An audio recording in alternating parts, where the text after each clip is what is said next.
26 বিধানসভার ভোট প্রচার তুঙ্গে। রাত দিন এক করে ভোট প্রচার চালাচ্ছে রাজনৈতিক দলের পদপ্রার্থীরা।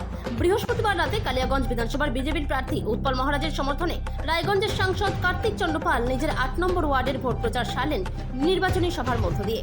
এদিন সাংসদ নিজের ওয়ার্ডের মানুষের কাছে আবেদন করেন তাকে যেভাবে আশীর্বাদ করেছে পুর নির্বাচনে এবং লোকসভা নির্বাচনে, এবারের বিধানসভা নির্বাচনে নিজেদের অস্তিত্ব রক্ষার্থে তার চেয়ে একটি ভোট বেশি হলেও বেশি ভোট দিয়ে যুক্ত করার আহ্বান করেন। এদিনের নির্বাচনী সভায় অন্যান্যদের মধ্যে উপস্থিত ছিলেন বিজেপির জেলা সম্পাদক গৌরাঙ্গ দাস, শহর মণ্ডল সভাপতি অপূর্ব রায়, যুব মোর্চার শহর সভাপতি আনন্দ পাসওয়ান সহ অন্যান্যরা। কালিয়াগঞ্জ থেকে অনুপ জয়সওয়ালের রিপোর্ট, বিগ নিউজ বাংলা। খুব কঠিন দিন আসছে, সেই দিন যাতে আমাদের না দেখতে হয়, আমরা যেন সবাই হাসি মুখে একসাথে থাকতে পারি, সেই ব্যবস্থা আপনাদের উপরে ছাড়লাম আমি। কারণ আমি জানি আপনাদেরকে বলতে হবে না, আপনারা বারে বারে জবাব দিয়েছেন। এবারে আমার একটা অনুরোধ আছে, আপনাদের জবাবটা একটু অন্যরকম হবে। গত লোকসভা ভোটে আপনারা আমাকে যা ভোট দিয়েছিলেন, আমাদের স্বামীজির সম্মানের ক্ষেত্রে আমার থেকে একটা ভোট হলেও বেশি দিবেন, এটা আমার 8 নম্বর ওয়ার্ডবাসীর কাছে আবেদন থাকবে। উনার সম্মানের জন্য আমার অনুরোধ, স্বামীজিকে একটা ভোট হলেও বেশি দিবেন। আমি যদি 2200 পেয়ে থাকি, আপনাদের এই ওয়ার্ড থেকে লিড, আপনারা 2201 করবেন, এটা আমার অনুরোধ। আর আমি জানি আপনারা রাখবেন।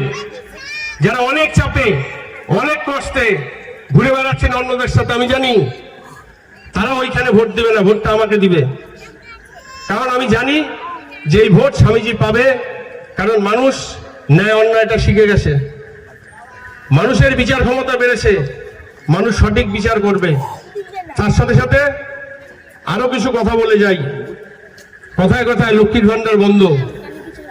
লক্ষ্মীর ভান্ডার আপনি যা ট্যাক্স দেন, আমি যা ট্যাক্স দিই, সেখান থেকেই দেওয়া হয়, কারো পকেট থেকে দেওয়া হয় না। ঠিক আমি কেন্দ্রের ক্ষেত্রেও তাই বলবো, আমাদের ট্যাক্সের টাকায় সেটা হচ্ছে, কিন্তু এটা বারে বারে ধমকানো চমকানো। 2, লক্ষ্মীর ভান্ডার আছে, আজকে বলছে বন্ধ করে দিব। আমি যদি ভুয়ে বলি, কেন্দ্রে বিজেপি সরকার, প্রধানমন্ত্রী আবাস যোজনা কেন্দ্র সরকারের, কই সেটা তো বন্ধ হয়নি, সেটা তাহলে কেন হচ্ছে? কোন সরকারি প্রকল্প বন্ধ হয় না। এবং এটাও জেনে রাখুন যে আমাদের রাজ্য বাদ দিয়ে আপনারা নিশ্চিত থাকুন, আমাদের সরকার আসছে এবং 2026 অন্নপূর্ণ ভান্ডার মায়েদের অ্যাকাউন্টে 3000 টাকা করে ঢুকবে, একদম নিশ্চিত থাকুন। যারা বেকার যুবক রয়েছেন, যারা আমার ছাত্রছাত্রী রয়েছেন, আমি জানি তাদের পড়ার প্রতি অনীহা আসছে। কেন? আজকে পড়ে সার্টিফিকেট পাবেন, তার বেশি চাকরি পাবেন না। 10 লাখ, 15 লাখ, 20 লাখ দিতে হবে। কোথায় দিবে আমাদের গরিব মানুষ? 2026 আমাদের সরকার আসছে। সরকার আসার 45 দিনের মধ্যে সমস্ত সরকারি শূন্য পদে নিয়োগ প্রক্রিয়া শুরু হবে এবং সেটা স্বচ্ছভাবে হবে, কাউকে কোনো টাকা দিতে হবে না, মেধার ভিত্তিতে চাকরি হবে। আজকে পশ্চিমবঙ্গে চাকরি ক্ষেত্রে শুধু case case case, court court court, সব নিয়োগ প্রক্রিয়া বন্ধ।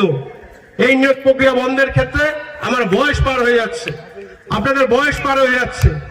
বয়সের কোথায় জেনারেল হয়তো 40, আমাদের যারা এসটি এসসি তাদের 45, সেটাও পার হয়ে গেছে। আমাদের সরকার আসার পর 5 বছর এক্সট্রা বয়সের ছাড় পাবেন। যাদের বয়স পার হয়ে গেছেন, 5 বছর অতিরিক্ত সময় পাবেন আপনাদের যে কোনো সরকারি নিয়োগ প্রক্রিয়া পরীক্ষা দেওয়ার জন্য। আমি শুধু একটা কথাই বলবো, আপনারা নিশ্চিত থাকুন, ভোট শান্তিপূর্ণ হবে। যেভাবে আমার ভোট হয়েছিল লোকসভা ভোট, তার থেকেও বেশি শান্তিপূর্ণ হবে এবং আপনারা নিজের ভোট নিজে ঠিকঠাক দিতে পারবেন। কেউ যদি বলে থাকে তুমি কোথায় ভোট দিচ্ছ, আমি জানি এগুলো ফেক কথা, আপনারা এর আগেও দেখেছেন। বাকি আর আমি কাউকে কিছু বলবো না। আপনারা সবাই নিজের নিজের বাড়ির প্রচার নিজে নিজে করবেন। এর আগেও একবার আপনারা করেছিলেন, আমার মনে আছে। এর আগে লোকসভা ভোটে আমাদের ওয়ার্ডটা মাইনাস হয়ে গেছিল, আমি যাই না। তারপর আমি এসে বলেছিলাম আপনারা যা করেছেন সেটা নিজেরাই ঠিক করেন, পরে কয়েকদিন পরে আপনারা রেজাল্ট দিয়ে দিলেন, ঠিক হয়ে গেল। তো সুতরাং আমি এবারও বলছি, মহারাজকে একটা ভোট হলেও বেশি দিবেন। সবাই ভালো থাকুন। আমি সবাই আমার সাথে একবার বলুন, ভারত মাতা কি, ভারত মাতা কি, বন্দে মাতরম।